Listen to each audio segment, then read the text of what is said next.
It was 2:30 p.m. when Amelia stumbled out of the portal, landing face first into a pile of autumn leaves. Coughing, she pushed herself up to see an older woman standing over her with a basket of apples. "Are you all right, dearie?" the woman asked with a thick Irish accent. "Seems like you fell right into my prize-winning pumpkin patch." Amelia scrambled to her feet, brushing dirt off her ripped jeans and band t-shirt. "Sorry," she said, "but do you know where I am?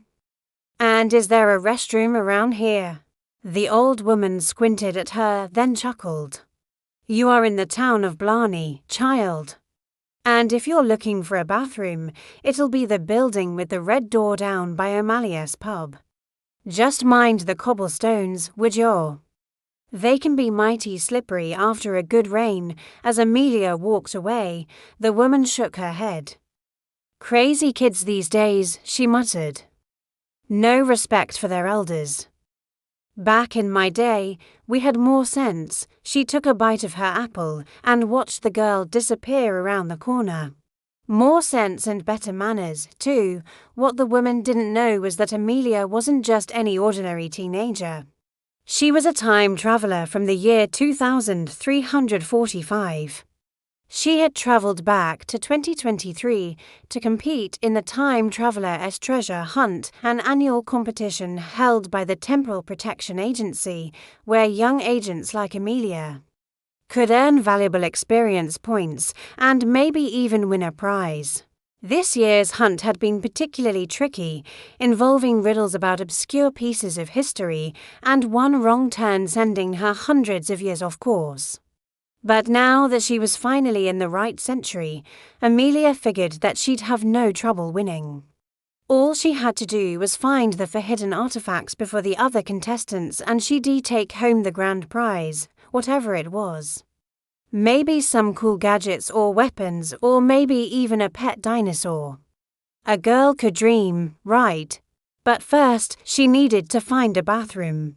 Relief came quickly in the form of a pub with a bright red door. As Amelia walked inside, she noticed the bar was covered with strange symbols. Maybe they were the clues she was looking for. But before she could get a closer look, a booming voice startled her. "Looking for somewhere to hide, little girl?" Startled, Amelia spun around to see an enormous man blocking her way. He had a thick, scraggly beard and a crooked nose, and one of his eyes was covered with a black patch. Beneath his ragged clothes, she could see the glint of several knives strapped to his person. No," Amelia stammered. I just need to use the restroom." The man let out a loud laugh that shook the room. "So did I say you could leave? I think you're gonna want to stick around for the show tonight.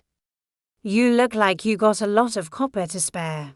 Before Amelia could respond, another voice cut in. "Leave her be, Finn. She doesn't look like she has any money to spare. Besides, we don't want to scare the lass away.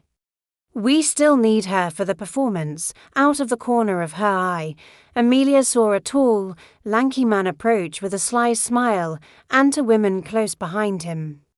The one in the purple dress had long, flowing red hair, while the one in green was bald with a jagged scar running down her face. "Who are you people?" Amelia asked cautiously. "And what do you want my money for?"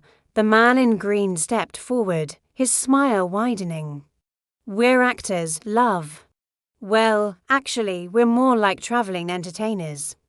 And we're putting on a little show tonight in the tavern. How does that sound to you?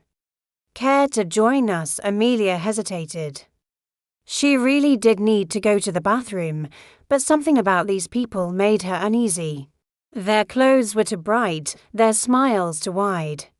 It was almost like they were trying to look more normal than they actually were. Then the thought struck her. What if this was part of the treasure hunt? What if these people or their tavern somehow had something to do with one of the artifacts? Deciding to play along, Amelia forced a smile and said, "Sure, why not? I love a good show." Finn clapped his massive hands together. "That's the spirit. Now come along, we haven't got all night." He gestured to the women to lead the way. Show's about to start. As they left the pub, Amelia couldn't shake the feeling that she was walking into a trap. But curiosity and the promise of a bathroom break kept her moving forward. Little did she know she was about to learn what it meant to truly entertain. The show was unlike anything Amelia had ever seen. There were acrobatics, sword swallowing, fire breathing, and even a trained rat that could apparently count to 3. At one point, Finn picked her up and tossed her into the air, catching her by her shirt and making it look like she was flying. The crowd cheered wildly, but Amelia couldn't help but think that there was something fake about it all. During intermission, she slipped out of the tavern and into an alley, pulling out her phone to send a message to the Time Travel Protection Agency informing them of her location. But as she looked around for a place to hide, she realized there was nowhere private enough for her to be seen. Suddenly, she heard footsteps behind her. Turning around, she saw a skinny, greasy man holding a knife. Well, looks like we got ourselves a stowaway," he said, his breath smelling like stale waste. Before Amelia could react, the man lunged at her, knocking her to the ground. In a panic, she rolled away, grabbing a nearby broom to defend herself. "What do you want?" she cried. The man stood up, wiping blood from his nose. "You're not supposed to be here." "Go back to wherever you came from." Struggling to keep her balance, Amelia managed to stand up and brush herself off. "I have to find the artifact," she said, determined to put the Time Travel Protection Agency back on track. "If I don't, the whole timeline could collapse." As she turned to leave, the man called out to her. "Hey, kid, maybe I can help you with your little treasure hunt." "For a price, of course." Hesitantly, Amelia agreed.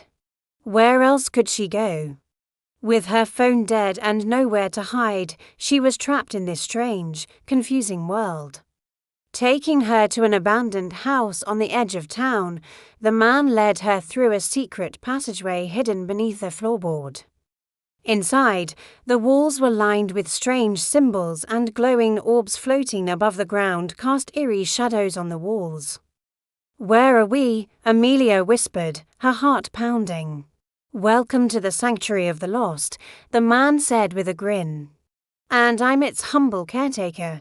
He explained that the sanctuary was once a place of great power, but it had been abandoned for centuries. That was until he discovered it and decided to make it his home. Then suddenly, his expression changed, and he lunged at her, knocking her to the ground. Startled, Amelia rolled out of the way just as he swung his knife toward her. "Why are you doing this?" she cried. The man snarled. "Because you're a time traveler, aren't you?" "I knew it. And I've been waiting for someone like you for a very long time." He explained that he was from the future, just like her, and he had been searching for a way to return home. But the only way to open a portal, he said, was with the help of a living time traveler.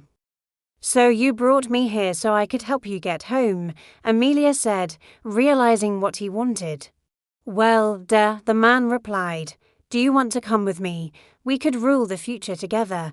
Amelia hesitated, torn between her mission and helping someone in need, but in the end, she chose to save the man and open the portal, ending his exile once and for all.